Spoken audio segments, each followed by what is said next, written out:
अच्छा जी, जब आप कोई प्रॉपर्टी बेचते हैं और उसमें आपको बाय चांस जो है लॉस हो जाता है, तो उस लॉस की रिकॉर्डिंग हम करते हैं। कैपिटल गेन का टैब है इसमें, कैपिटल गेन स्लैश लॉस है यहाँ पे। मैं आप देख सकते हैं -1 लाख रुपया मैंने जो है वो एंटर किया है।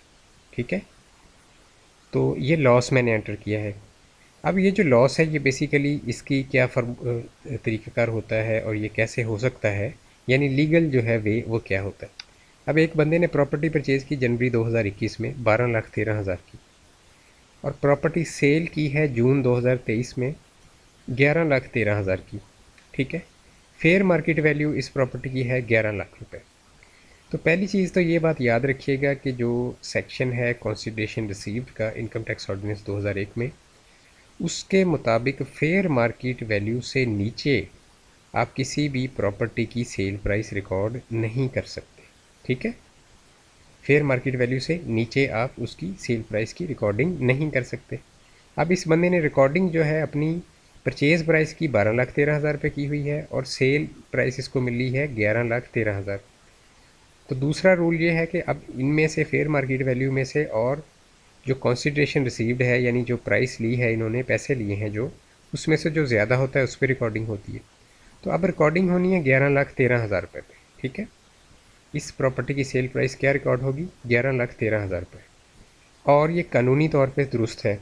ठीक है, 11,13,000 रुपये इसको रिकॉर्ड करना, और इसके ऊपर तमाम टैक्सेस की कैलकुलेशन इसी प्राइस पे होगी।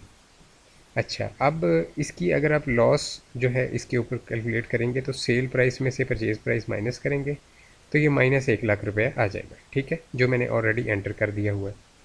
अच्छा, अब ये जो पर्सन है इसके जो दीगर इनकम्स के हेड हैं, जैसे प्रॉपर्टी का है, बिज़नेस का है या अदर सोर्सेज का है, इसमें इसकी एडजस्टमेंट होगी या नहीं होगी। ठीक है, यानी अदर सोर्सेज में अगर कोई इनकम आती है इसकी तो उसमें एडजस्टमेंट होगी या नहीं होगी।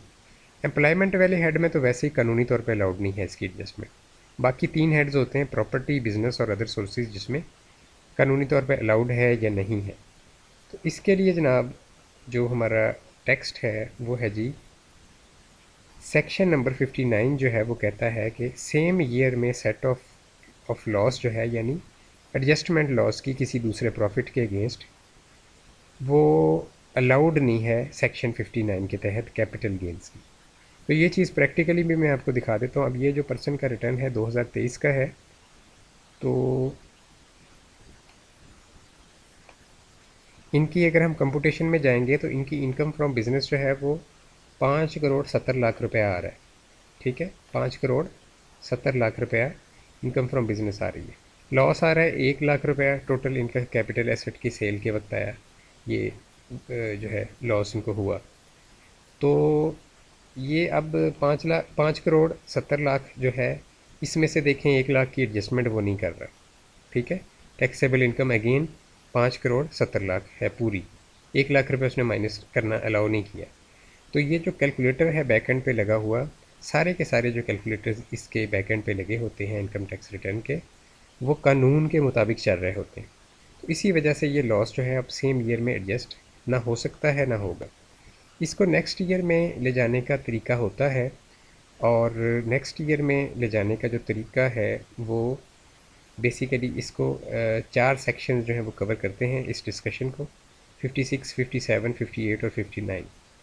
तो नेक्स्ट ईयर के अंदर कैरी फॉरवर्ड आप बिल्कुल कर सकते हैं, और ये भी सेक्शन 59 के अंदर ही लिखा हुआ है इन्होंने कि कैपिटल गेन को नेक्स्ट ईयर में कैरी फॉरवर्ड किया जा सकता है। लेकिन किस सूरत में, इस पे कंडीशन है कि अगर नेक्स्ट ईयर में आप कोई प्रॉपर्टी जो है उसको सेल करते हैं, ठीक है, नेक्स्ट ईयर में आप कोई प्रॉपर्टी सेल करते हैं और उस पर आपको कोई प्रॉफिट होता है, ठीक है जी, तो देन आप उस प्रॉफिट के अगेंस्ट इस लॉस को एडजस्ट कर सकेंगे। अगर नेक्स्ट ईयर में आप कोई प्रॉपर्टी सेल नहीं करते या नेक्स्ट ईयर में कोई प्रॉपर्टी सेल करते हैं तो अगेन आपको लॉस हो जाता है, तो फिर ये पिछले साल वाला लॉस जो है कैपिटल गेन का, ये नेक्स्ट ईयर में आप नहीं ले जा सकेंगे। राइट जी, ये मुकम्मल मैंने इस पर वीडियो जो है वो कंप्लीट कर दी यहाँ तक। ठीक है जी।